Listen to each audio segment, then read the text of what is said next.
Bonjour à tous, c'est toujours le frère de Lula dans les mystères, dans les révélations, cache la parole de Luba. Je rends grâce à Luba, le créateur du ciel, de la terre, de ce qui est grand, glorieux et redoutable. Je remercie Luba parce que le bon, parce que le fidèle, parce que le tout-puissant, de ce qui vit inexplicablement hors de toute réalité. Donc aujourd'hui, par sa permission, par sa grâce, par sa toute divine puissance, on va entrer une fois depuis dans les sphères de la connaissance interdite.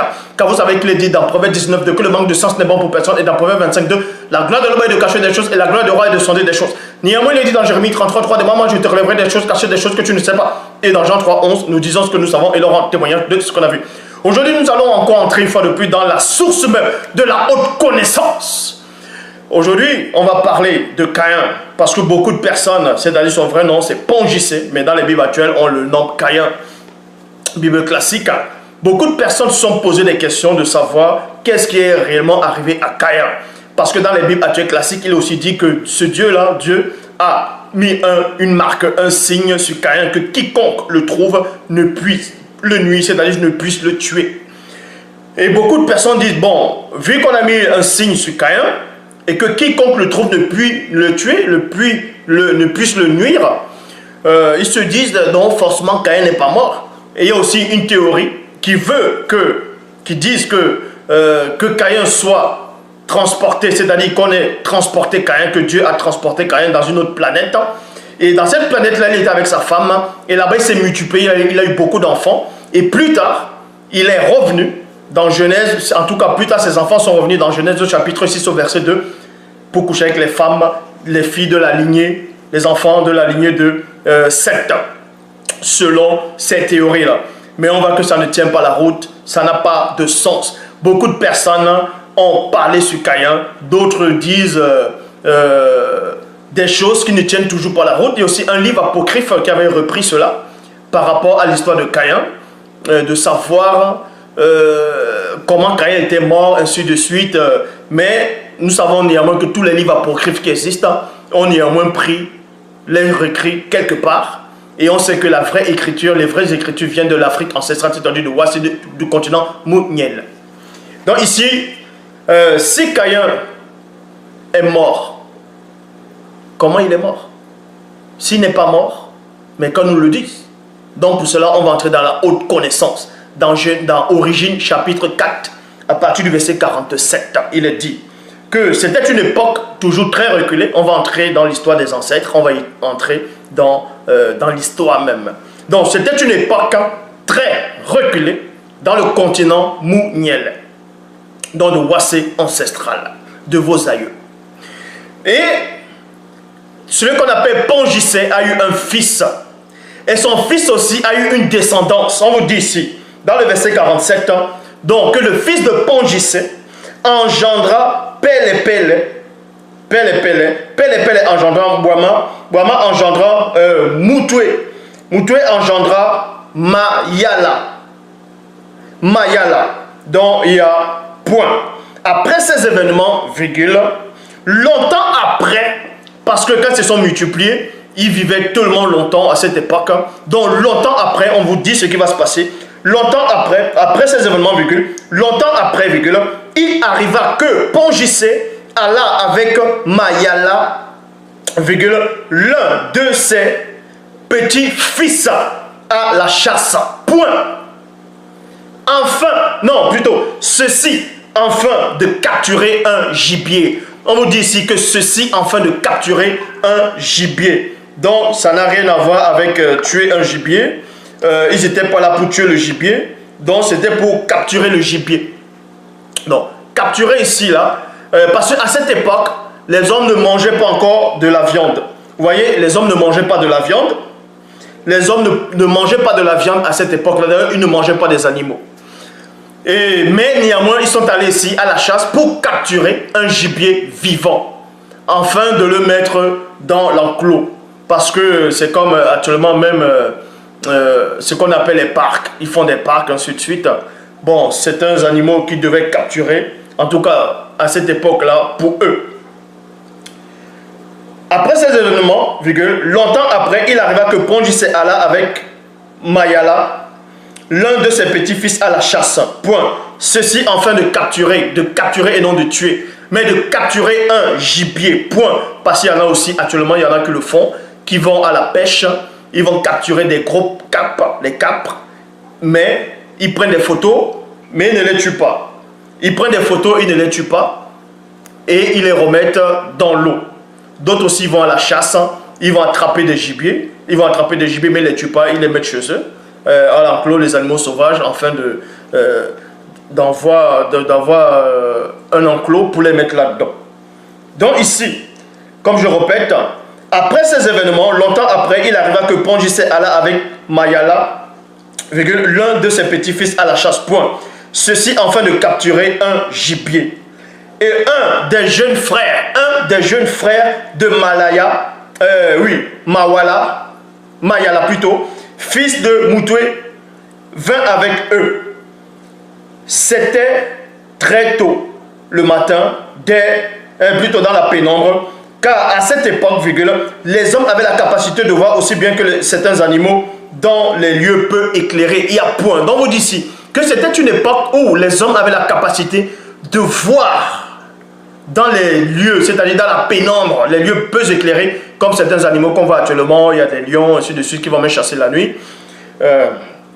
Pendant qu'ils allaient en direction de la forêt, Mayala et son jeune frère prirent de grands couteaux et lances afin de se défendre contre des bêtes contaminées par Satan, le Mundima Bobo, le mauvais esprit. Point. Donc ils ont pris ici des lances et des couteaux pour se défendre contre des bêtes qui étaient contaminées à cette époque-là par Satan, le Mundima Bobo, le mauvais esprit. C'est pour ça que dans la Bible actuelle classique, on les appelle les animaux impurs. Est-ce que vous comprenez? Des animaux impurs. Maintenant, ils prennent les couteaux. Bon, si ce n'était pas pour se défendre contre ces bêtes-là, contre les animaux qui sont contaminés, comment ils vont faire pour attraper le gibier? Vous pouvez voir par rapport, même les Maasai, ceux qu'on appelle les Maasai actuellement, ils arrivent à capturer des antilopes à main nue. Comment ils font? Il y a ces émissions existent. Donc ils vont poursuivre l'antilope. On sait que l'antilope, la gazelle, tout ça, l'antilope ou la gazelle, elles vont très vite.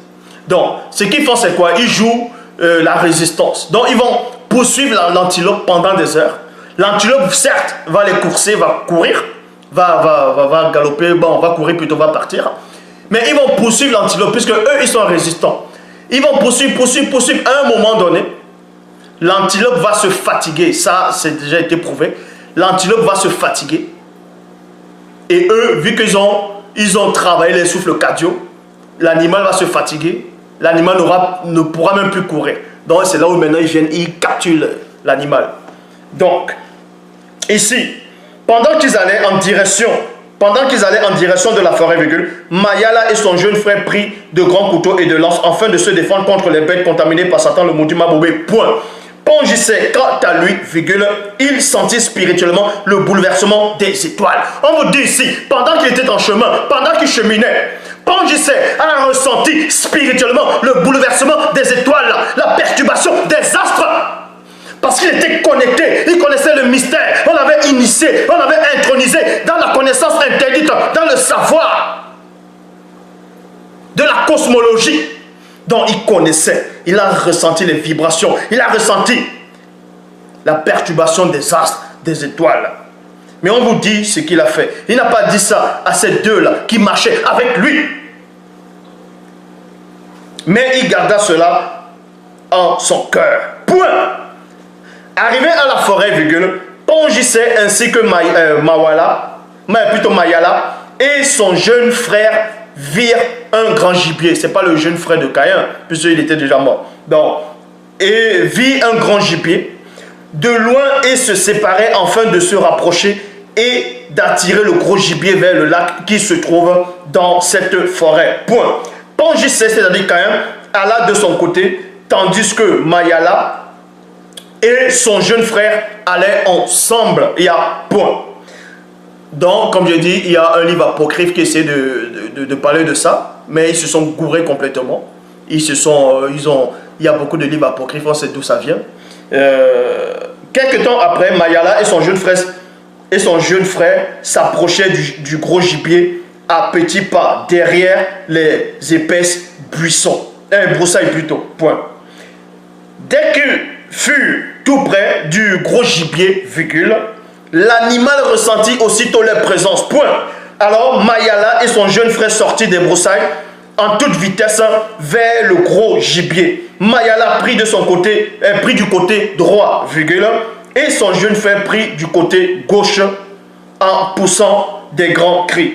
L'animal prit peur, virgule, se mit à courir et alla derrière les broussailles du lac. Donc, l'animal les a coursés, l'animal allait très vite, mais s'est caché néanmoins derrière les broussailles du lac. Derrière les broussailles du lac. On vous dit ici, le jeune frère alla voir derrière les broussailles du lac, près d'un grand manguier. Donc il y avait un grand manguier là-bas. Là. Soudain, il entendit des pas et allait en direction. Non, il entendu des pas qui allaient en direction de Mayala. Point. Le jeune frère retourna aussitôt voir Mayala par un raccourci. Donc quand le jeune frère de Mayala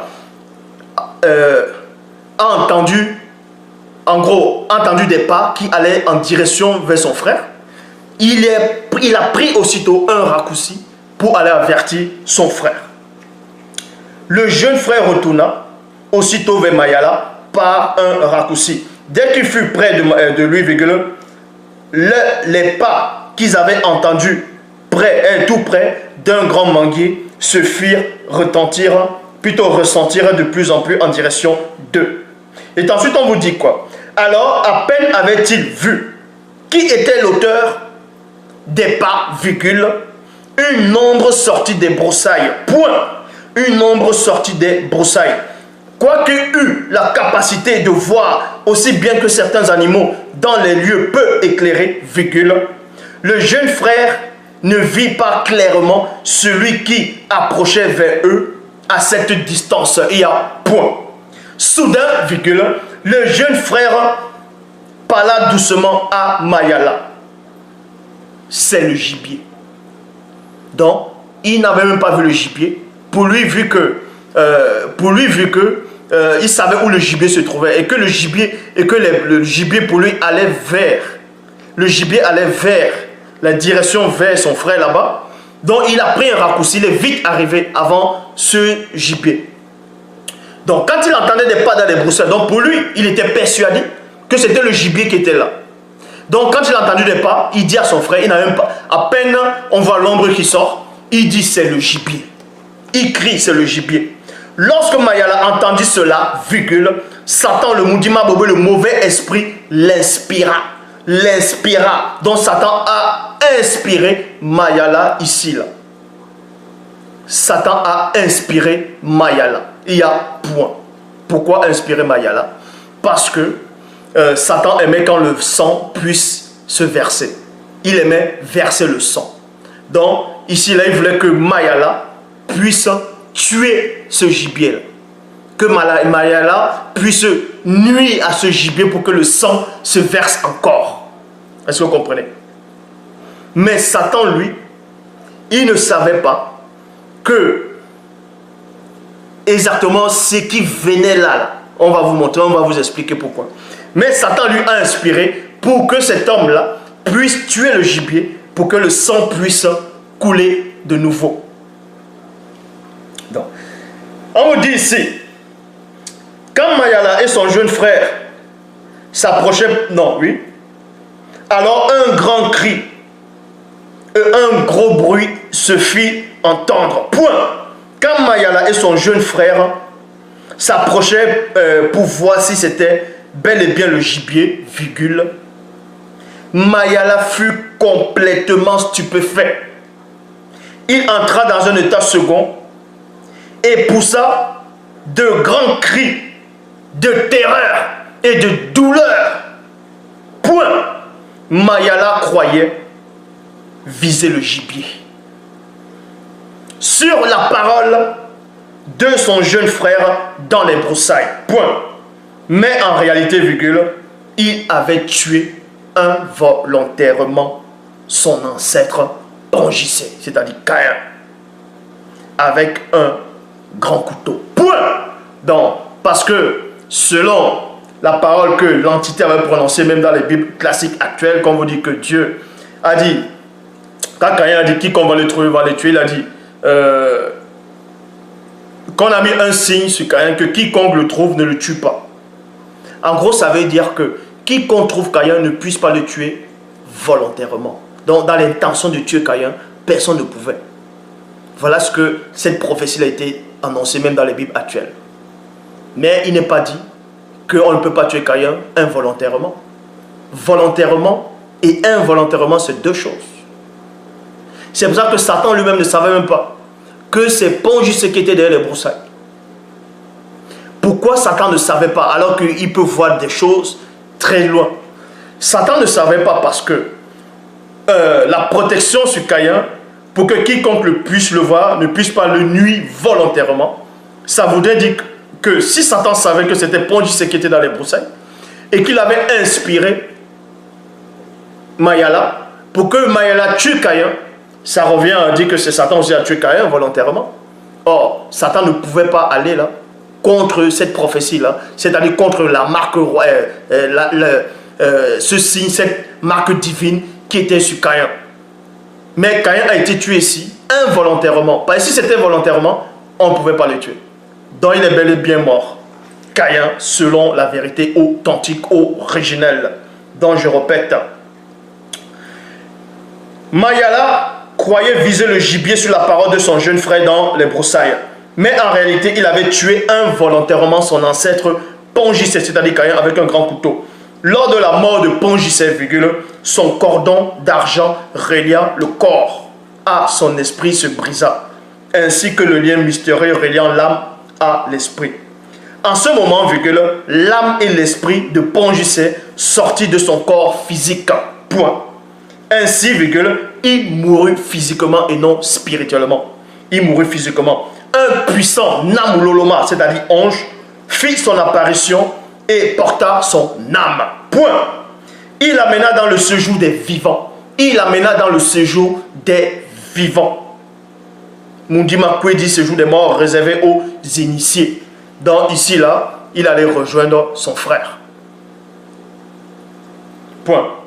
Au même moment, un puissant Dibao, c'est-à-dire Ophanim, apparut, porta son esprit et l'amena dans le lieu initial de l'esprit d'âme, dans une des demeures du non visible. Point. Voyant qu'il avait tué son propre ancêtre, Mayala entra en rage et sauta sur son jeune frère avec un autre gros couteau et le tua dans sa fureur.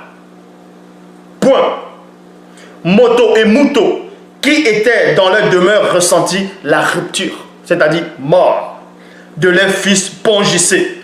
Soudain, l'entité apparut à Mayala. Point. Mayala eut une très grande crainte et se mit à trembler. Soudain, oui, j'ai déjà lu là, l'entité lui dit, 2 points, tu viens toi aussi, à l'instant, de goûter à l'interdiction.